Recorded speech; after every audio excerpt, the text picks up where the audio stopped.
નમસ્કાર, સુસ્વાગતમ. ધોરણ 12 કોમર્સ, વાણિજ્ય વ્યવસ્થા અને સંચાલન, પ્રકરણ નંબર 4, વ્યવસ્થાતંત્ર. લાસ્ટ લેક્ચરમાં આપણે વ્યવસ્થાતંત્રના પ્રકારોમાં શ્રેણિક વ્યવસ્થાતંત્રનો અભ્યાસ કર્યો હતો. આજે આપણે વૈધિક અને અવૈધિક વ્યવસ્થાતંત્રનો અભ્યાસ કરવાનો છે. તો તેમાં સૌ પ્રથમ વૈધિક વ્યવસ્થાતંત્ર. તો આ વૈધિક વ્યવસ્થાતંત્ર એટલે શું?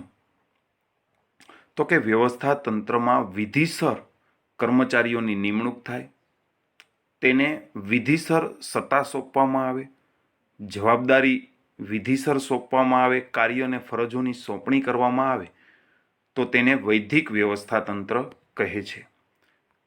ત્યારબાદ તેનો અર્થ જોઈએ તો આ રીતે છે કે એકમના સંચાલક દ્વારા નિશ્ચિત ધ્યેયને સિદ્ધ કરવા માટે વ્યક્તિ અને કાર્ય વચ્ચેના સંબંધોનું જે વિધિસર માળખું સ્થપાય તેને વૈધિક વ્યવસ્થાતંત્ર કહે છે. વૈધિક વ્યવસ્થાતંત્રમાં વિવિધ વિભાગોની રચના કરવામાં આવે છે. તે વિભાગમાં કેટલા કર્મચારીઓની જરૂર છે તેની યાદી તૈયાર કરવામાં આવે છે. તેની સામે કાર્યોની યાદી તૈયાર કરવામાં આવે છે. ત્યારબાદ કાર્યોનું વર્ગીકરણ કરવામાં આવે છે. કાર્યોનું વર્ગીકરણ કર્યા બાદ કર્મચારીઓને તેની લાયકાત અનુસાર જે તે હોદ્દો અને તે હોદ્દાની સાથે સત્તા, કાર્ય અને ફરજો સોંપવામાં આવે છે અને જેટલી સત્તા છે તેટલી જ તેની જવાબદારી ઉદ્ભવે છે. તો આવું વિધિસરની જે કાર્યવાહી કે પ્રક્રિયા કરવામાં આવે અને તેને આધારે જે વ્યવસ્થાતંત્રની રચના થાય તેને વૈધિક વ્યવસ્થાતંત્ર કહે છે. ઉદાહરણ તરીકે જોઈએ તો કોઈ એક કંપનીમાં ઉત્પાદન વિભાગમાં ઉત્પાદન મેનેજરની જરૂર છે, તો તેના માટે કોસ્ટ એકાઉન્ટ શીખેલો વ્યક્તિ છે તે તેની લાયકાત ગણાશે. ICWA કમ્પ્લીટ કરેલું હોય તેવી વ્યક્તિને ઉત્પાદન મેનેજર તરીકે પસંદ કરવામાં આવે છે અને ત્યારબાદ ઉત્પાદન અંગેની તમામ સત્તા તેને સોંપવામાં આવે છે અને તેટલી જ તેની જવાબદારી ઊભી થાય છે.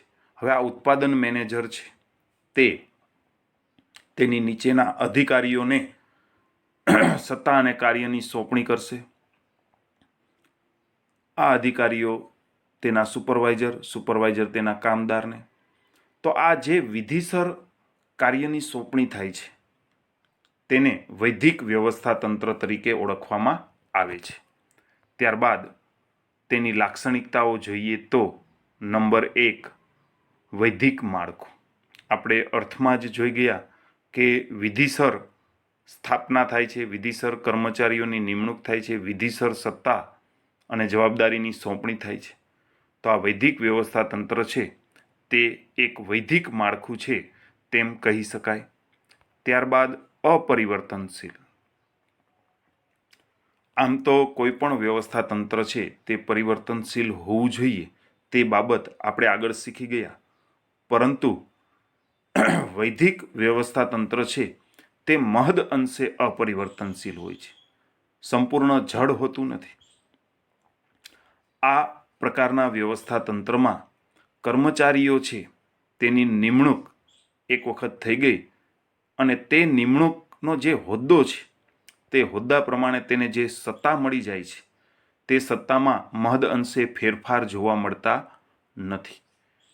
તે દ્રષ્ટિએ આ વૈધિક વ્યવસ્થાતંત્ર અપરિવર્તનશીલ હોય છે તેમ કહી શકાય. ત્યારબાદ વૈધિક વ્યવસ્થાતંત્રમાં ઉપરથી નીચે સત્તાની સોંપણી કરવામાં આવે છે. હમણાં જ મેં એક ઉદાહરણ ઉત્પાદન વિભાગ માટે લીધેલ હતું કે ઉત્પાદન વિભાગમાં ઉત્પાદન મેનેજર છે તેને સત્તા સંચાલક મંડળ કે મુખ્ય મેનેજર પાસેથી મળે છે, તો ઉપરથી નીચે તરફ સત્તા મળેલ ગણાય. હવે આ ઉત્પાદન મેનેજર તેની નીચેના વિવિધ અધિકારીઓને સત્તાની સોંપણી કરે છે. આ અધિકારીઓ સુપરવાઇઝર પાસેથી કામ લેવા માટે તેના કાર્ય પૂરતી સત્તા છે તે સુપરવાઇઝરને સોંપે છે. સુપરવાઇઝર છે તેઓએ કામદારો પાસેથી કામ લેવાનું હોય છે, તો કામદારોએ જે કાર્ય કરવાના છે તે કાર્ય અનુસાર તેટલા જ પ્રમાણમાં સત્તાની સોંપણી કરવામાં આવે છે. આમ સત્તાની સોંપણી છે તે ઉપરથી નીચે તરફ થાય છે અને આ બાબત વૈદિક વ્યવસ્થા તંત્રમાં જોવા મળે છે તેમ કહી શકાય. ત્યારબાદ મોટું કદ. વૈદિક વ્યવસ્થા તંત્રનું માળખું છે તે મોટું કદ ધરાવે છે, કારણ કે આપણે હમણાં જ જોઈ ગયા તેમ જે તે વિભાગના મેનેજર છે તે તેના અધિકારીને સત્તા સોંપણી કરે છે. અને અહીં ધંધાકીય એકમ કે કંપની સ્વરૂપ હોય ત્યારે કોઈ એક વિભાગની જ વાત હોતી નથી. અહીં આપણે ઉદાહરણ તરીકે એક વિભાગ લીધેલ છે, તો અનેક વિભાગો હોય છે. અનેક વિભાગોમાં ઉચ્ચ સંચાલન સપાટીથી નિમ્ન સપાટી તરફ સત્તાની સોંપણી થતી હોય છે અને જવાબદારીનું વહન નિમ્ન સપાટીથી ઉપરની સપાટી તરફ થતું હોય છે. તો વૈદિક વ્યવસ્થા તંત્ર આવું મોટું કદ ધરાવતું માળખું છે તેમ કહી શકાય. ત્યારબાદ જોઈએ તો ચોક્કસ સંબંધો. અહીં વ્યાખ્યામાં કે અર્થમાં જ જોઈએ તો નિશ્ચિત ધ્યેયને સિદ્ધ કરવા માટે વ્યક્તિ અને કાર્ય વચ્ચેના સંબંધોનું જે વિધિસર માળખું સ્થપાય છે. તો અહીં વિધિસર રીતે માળખાની રચના થાય છે, તેથી કર્મચારીઓ અને કાર્ય વચ્ચેના ચોક્કસ સંબંધો સ્થાપવામાં આવે છે. તેવી જ રીતે કર્મચારીઓ અને અધિકારીઓ વચ્ચે પણ ચોક્કસ સંબંધો સ્થાપવામાં આવે છે. ઉદાહરણ લીધું તેમ મુખ્ય મેનેજર અને ઉત્પાદન મેનેજર વચ્ચે સંબંધ સ્થપાય છે. ઉત્પાદન મેનેજરનો તેની નીચે કામ કરતા અધિકારીઓ વચ્ચે સંબંધ સ્થપાય છે. આ જે અધિકારીઓ છે તેમનો ઉત્પાદન વિભાગના સુપરવાઇઝર સાથે સંબંધ સ્થપાય છે અને સુપરવાઇઝરોનો કામદારો સાથે સંબંધ સ્થપાય છે. અને જે આ ચોક્કસ સંબંધો સ્થપાયા છે તે મુજબ કાર્યપ્રણાલીથી કંપનીમાં કામ કરવાનું હોય છે. તો વૈદિક વ્યવસ્થા તંત્રમાં આ ચોક્કસ સંબંધોની સ્થાપના જોવા મળે છે. ત્યારબાદ અંતિમ લાક્ષણિકતા જોઈએ તો માહિતી સંચાર. માહિતી સંચાર છે તે વૈદિક વ્યવસ્થા તંત્રથી જ સ્થપાય છે. અવૈદિક માહિતી સંચાર છે તેને કોઈ મહત્વ આપી શકાતું નથી. દાખલા તરીકે વૈદિક વ્યવસ્થા તંત્રમાં માહિતી સંચાર જે થાય છે, માહિતી સંચાર અનેક સ્વરૂપે થાય. પત્ર વ્યવહાર દ્વારા થાય, ટેલિફોનિક વાતચીત થાય, રૂબરૂ મુલાકાત થાય. તો આ જે માહિતી સંચાર છે તે વૈદિક રીતે થાય છે, વિધિસર થાય છે. અને આ જે માહિતી સંચાર થયેલ છે તે ભવિષ્યમાં કોઈ મુશ્કેલી કે સમસ્યા ઊભી થાય તો તેને પુરાવા તરીકે ઉપયોગમાં લેવામાં આવે છે. તો વૈદિક વ્યવસ્થા તંત્રમાં વૈદિક માહિતી સંચાર જોવા મળે છે તેમ કહી શકાય. ઉદાહરણ તરીકે લઈએ તો કે ઉત્પાદન વિભાગની અંદર માલનું ઉત્પાદન પૂર્ણ થઈ ગયું હોય તો તેની જાણ પેકિંગ વિભાગને કરવામાં આવે છે. જો તેની જાણ મોડી કરવામાં આવે તો માલની ગુણવત્તા બગડવાની શક્યતા રહેલી છે. અને જો આ મોડી જાણ કરવામાં આવે ને તેને કારણે કોઈ સમસ્યા ઊભી થાય અને પેકિંગ વિભાગ માટે આ બ્લેમ કરવામાં આવે, તેના પર દાવો કરવામાં આવે તો પેકિંગ વિભાગ છે તેને આ ઉત્પાદનની જાણ મોડી થઈ છે તે માહિતી સંચારનો આધાર લઈ, પુરાવો લઈ અને તેને સાબિતી તરીકે રજૂ કરી અને પોતે પેકિંગ વિભાગ છે એ પોતાનો કોઈ આમાં ગુનો નથી, પોતાનો કોઈ વાંક નથી તેવું તે સાબિત કરી શકે છે. તો આમ માહિતી સંચાર છે તે વૈદિક પ્રકારના માર્ગો દ્વારા જ થાય છે. કેમાં? તો કે ખાસ કરીને વૈદિક વ્યવસ્થા તંત્રમાં. તો વૈદિક વ્યવસ્થા તંત્રમાં આ મુખ્ય 6 લક્ષણો જોવા મળે છે. આ 6 લક્ષણો સમજવાનો આપણે પ્રયત્ન કર્યો. આશા રાખું છું કે વૈદિક વ્યવસ્થા તંત્ર તમને સમજાઈ ગયું હશે. ત્યારબાદ આપણે આગળ વધીએ તો અવૈધિક વ્યવસ્થા તંત્ર. અવૈધિક વ્યવસ્થા તંત્ર એટલે કે કોઈ ચોક્કસ હેતુથી નહીં, કોઈ સભાનતાપૂર્વક નહીં, બુદ્ધિપૂર્વક કોઈ વ્યવસ્થા તંત્રની સ્થાપના નથી થઈ અને તેમ છતાં કોઈ એક માળખું ઊભું થાય છે, કર્મચારીઓ વચ્ચે સંબંધો સ્થપાય છે, તો તેવા વ્યવસ્થા તંત્રને અવૈધિક વ્યવસ્થા તંત્ર કહે છે. તેનો અર્થ જોઈએ તો કોઈ પણ સભાનતાપૂર્વકના હેતુ સિવાય, એટલે કે અહીંયા કોઈ બુદ્ધિપૂર્વકનો હેતુ કે ધ્યેય હોતો નથી, છતાં પણ સામૂહિક પરિણામોમાં ફાળો આપવા માટે આપોઆપ રચાયેલું આંતરિક સંબંધોનું માળખું એટલે અવૈધિક વ્યવસ્થા તંત્ર. કોઈ પણ કંપની સ્વરૂપ કે ધંધાકીય એકમમાં વિધિસર વ્યવસ્થા તંત્રની સ્થાપના તો થયેલી જ હોય છે. તેમને સોંપેલા કાર્યો, સોંપેલી સત્તા મુજબ કાર્યો કરવાના જ હોય છે અને આ બાબત છે તે એક વૈધિક વ્યવસ્થા તંત્રનો ભાગ છે. પરંતુ જો કોઈ કર્મચારી અન્ય કર્મચારીનું કામ સંબંધની રૂહે પોતાના સંબંધો સાચવવા કે વ્યવહાર સાચવવા માટે જો કોઈ કાર્ય થતા હોય અને તેને કારણે કોઈ એક માળખું અસ્તિત્વમાં આવે તો તેને અવૈધિક વ્યવસ્થા તંત્ર તરીકે ઓળખવામાં આવે છે.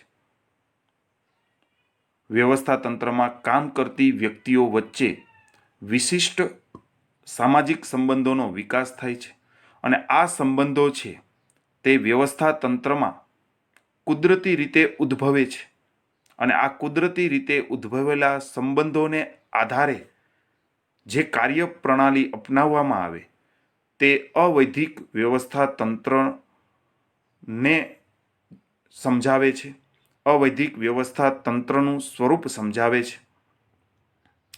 તો અવૈધિક વ્યવસ્થા તંત્ર છે તે વૈધિક વ્યવસ્થા તંત્રનું કાર્ય સરળતાથી થાય તેમાં પણ ઉપયોગી બને છે. તેથી કહી શકાય કે અવૈધિક વ્યવસ્થા તંત્ર એ વૈધિક વ્યવસ્થા તંત્રનું પૂરક છે. હવે આપણે અવૈધિક વ્યવસ્થા તંત્રના લક્ષણો જોઈએ કે જે અર્થ પરથી જ તારવી શકાતા હોય છે. નંબર 1, અવૈધિક માળખું. વૈધિક વ્યવસ્થા તંત્રમાં વૈધિક માળખું હતું તો અવૈધિક વ્યવસ્થા તંત્રમાં અવૈધિક માળખું છે. આ બંને પ્રશ્નો સમજીને આપણે આ બંને પ્રકારના વ્યવસ્થા તંત્રનો તફાવત પણ લખી શકીએ. તો અવૈધિક વ્યવસ્થા તંત્રમાં અવૈધિક માળખું એટલે કે વૈધિક વ્યવસ્થા તંત્રમાં જે રીતે સત્તા અને સોંપણી વિધિસર થતી હતી તે રીતે અહીં સત્તાની સોંપણી નથી થતી, કાર્યની સોંપણી નથી થતી, પરંતુ સામાજિક સંબંધોને કારણે કાર્ય પ્રણાલી અપનાવવામાં આવે છે, એકબીજાના કાર્યો કરવામાં આવે છે, એકબીજાની ફરજો નિભાવવામાં આવે છે. તેથી આ એક અવૈધિક માળખું છે. ત્યારબાદ નંબર 2, માનવ વર્તણૂક પર આધારિત. અવૈધિક વ્યવસ્થા તંત્ર છે એ માનવ વર્તન પર આધાર રાખે છે. દરેક વ્યક્તિમાં સમાન લાગણી હોય, સમાન વિચારો હોય, સમાન શોખ હોય, સમાન કલ્પના હોય, સમાન માન્યતા ધરાવતા હોય તેવું હોતું નથી. પણ તેમ છતાં મોટો સમૂહ છે ત્યાં સમાન વિચારો ધરાવતા હોય, સમાન લાગણી ધરાવતા હોય, સમાન માન્યતા ધરાવતા હોય તેઓ લોકો ભેગા મળી અને કાર્ય કરવા તૈયાર થાય છે. કોઈ પણ કંપની કે ધંધાકીય એકમના હેતુઓ પાર પાડવા માટે તે એક સામૂહિક માળખું તૈયાર કરે છે અને તેના દ્વારા જૂથો રચાય છે જેને અવૈધિક જૂથો તરીકે ઓળખવામાં આવે છે. તો આ અવૈધિક વ્યવસ્થા તંત્ર છે તે માનવ વર્તન પર આધાર રાખીને રચવામાં આવે છે અથવા રચાય છે, આપોઆપ રચાય છે તેમ કહી શકાય. ત્યારબાદ જોઈએ તો નંબર 3, પરિવર્તનશીલ. અવૈધિક વ્યવસ્થા તંત્રનું માળખું છે એ સંપૂર્ણ રીતે પરિવર્તનશીલ હોય છે. કારણ કે કર્મચારી એક વિભાગમાંથી બીજા વિભાગમાં કાર્ય માટે ફેરબદલી થાય છે ત્યારે નવેસરથી માનવ સંબંધોમાં ફેરફાર થાય છે અને તેને કારણે અવૈધિક વ્યવસ્થા તંત્રમાં પણ ફેરફાર જોવા મળે છે. એવું પણ બની શકે કે કર્મચારીઓ વચ્ચે જે સંબંધો સ્થપાણા છે તો લાંબે ગાળે તેમાં મતભેદ ઉદ્ભવે, તો ત્યારબાદ જે કર્મચારીઓ જૂથ પ્રવૃત્તિ ભેગા થઈને કરે છે તેમાંથી અમુક કર્મચારીઓ બીજા જૂથમાં જોડાઈ જાય, તેને કારણે પણ અવૈધિક વ્યવસ્થા તંત્રમાં ફેરફાર થતા જોવા મળે છે તેમ કહી શકાય. ત્યારબાદ નંબર 4, સાર્વત્રિક. આ અવૈધિક વ્યવસ્થા તંત્ર દરેક કંપનીમાં, દરેક ધંધાકીય એકમમાં જોવા મળશે, તેથી તેને સાર્વત્રિક છે એટલે કે સર્વ જગ્યાએ જોવા મળે છે તે પ્રકારનું આ વ્યવસ્થા તંત્ર છે. દરેક ક્ષેત્રમાં અવૈધિક વ્યવસ્થા તંત્રની હાજરી જોવા મળે છે, કારણ કે દરેક વ્યવસ્થા તંત્રમાં માનવીઓની હાજરી હોય છે. કર્મચારી કે કામદાર કે અધિકારીઓ સ્વરૂપે માનવીની જ્યાં જ્યાં હાજરી હોય છે ત્યાં માનવ સંબંધો સ્થપાતા જ હોય છે, અને આ માનવ સંબંધો જ્યાં સ્થપાય છે ત્યાં એક અવૈધિક વ્યવસ્થા તંત્રની હાજરી જોવા મળે છે તેમ કહી શકાય. ત્યારબાદ જોઈએ તો અવૈધિક માહિતી સંચાર. વૈધિક વ્યવસ્થા તંત્રમાં માહિતી સંચાર વૈધિક પ્રકારનો હોય છે, જ્યારે અવૈધિક વ્યવસ્થા તંત્રમાં માહિતી સંચાર અવૈધિક પ્રકારનો જોવા મળે છે. એટલે કે અવૈધિક વ્યવસ્થા તંત્રમાં કર્મચારીઓ વચ્ચે માહિતીની જે આપલે થાય છે તે વિધિસરની હોતી નથી, મોટે ભાગે મૌખિક સ્વરૂપમાં હોય છે, અને આ બધી જ માહિતી સાચી હોય તેવું પણ હોતું નથી. ઘણી વખત અફવા સ્વરૂપે પણ માહિતીની આપલે થતી હોય છે. તેથી આ અવૈધિક માહિતી સંચાર છે તે વ્યવસ્થા તંત્ર માટે ખૂબ ઉપયોગી નીવડે તેવું બની શકતું નથી. તો આવા માહિતી સંચારમાં વાસ્તવિકતા કરતાં પોતપોતાના અભિપ્રાયો આપતા હોય તે પ્રકારની પ્રણાલી જોવા મળે છે. અવૈધિક વ્યવસ્થા તંત્રમાં માહિતી સંચાર છે તે વૈધિક માહિતી સંચાર કરતાં ઝડપી હોય છે, કારણ કે અહીં મોટે ભાગે આ માહિતી સંચાર મૌખિક સ્વરૂપમાં હોય છે. ત્યારબાદ આગળ વધીએ તો નંબર 6, નાનું કદ. અવૈધિક વ્યવસ્થા તંત્રનું કદ નાનું હોય છે, કારણ કે તે માનવ સંબંધોને આધારે સ્થપાયેલું વ્યવસ્થા તંત્ર છે. જે માનવીઓના વિચાર, લાગણી, માન્યતા સરખી હોય તેવા માનવીઓ કે કર્મચારીઓનો સમૂહ કે જૂથ પ્રવૃત્તિમાં આ પ્રકારનું વ્યવસ્થા તંત્ર જોવા મળે છે. સમાન માન્યતા ધરાવતી વ્યક્તિઓ ઓછી હોય છે, તેથી આવા વ્યવસ્થા તંત્રનું કદ પણ નાનું હોય છે તેમ કહી શકાય. ત્યારબાદ આગળ વધીએ તો નંબર 7, અંકુશનો અભાવ. અવૈધિક વ્યવસ્થા તંત્ર માનવ સંબંધોને કારણે અસ્તિત્વમાં આવેલું છે, જેમાં કોઈ સત્તા કે જવાબદારીનું તત્વ જોવા મળતું નથી. તેથી આ પ્રકારના વ્યવસ્થા તંત્રમાં કોઈ અંકુશ રાખી શકાતો નથી. વ્યક્તિ સ્વેચ્છાએ પોતાનું અને સહકર્મચારીઓનો કાર્ય કરતા હોય છે, જેમાં સત્તા અને જવાબદારી હોતી નથી, માટે તેમાં અંકુશનો અભાવ જોવા મળે છે તેમ કહી શકાય. ત્યારબાદ આગળ વધીએ તો વૈધિક વ્યવસ્થા તંત્રને પૂરક. જ્યારે આપણે વૈધિક વ્યવસ્થા તંત્રની ચર્ચા કરી હતી ત્યારે જ મેં આ બાબત કહેલ હતી કે અવૈધિક વ્યવસ્થા તંત્ર છે તે વૈધિક વ્યવસ્થા તંત્રને પૂરક છે. તો વૈધિક વ્યવસ્થા તંત્રમાં જે કાર્ય પ્રણાલીમાં ઝડપ લેવાની હોય તે ઝડપ આ અવૈધિક વ્યવસ્થા તંત્રને પરિણામે જોવા મળે છે. માનવ સંબંધો અને જૂથ પ્રવૃત્તિને પરિણામે જોવા મળે છે. આમ અવૈધિક વ્યવસ્થા તંત્ર વૈધિક વ્યવસ્થા તંત્રને પૂરક છે તેમ કહી શકાય. વિદ્યાર્થી મિત્રો, આજે આપણે વ્યવસ્થા તંત્રના માળખાના જે 5 પ્રકારો છે તે 5 પ્રકારો અહીં પૂર્ણ કરીએ છીએ. ફરીથી યાદ કરીએ તો રૈખિક વ્યવસ્થા તંત્ર, કાર્યાનુસાર વ્યવસ્થા તંત્ર, શ્રેણિક વ્યવસ્થા તંત્ર, આ ત્રણેય પ્રકારના વ્યવસ્થા તંત્રની રચના વિશેનો અભ્યાસ આપણે ગયા લેક્ચરમાં કર્યો હતો. આજે આપણે વૈધિક અને અવૈધિક વ્યવસ્થા તંત્રની રચના અને તેના લક્ષણો અંગેનો અભ્યાસ કર્યો. આશા રાખું છું કે સમગ્ર બાબત તમને સમજાઈ ગઈ હશે, અને આ સાથે મારું લેક્ચર હું અહીં પૂર્ણ કરું છું. આભાર અને અસ્તુ.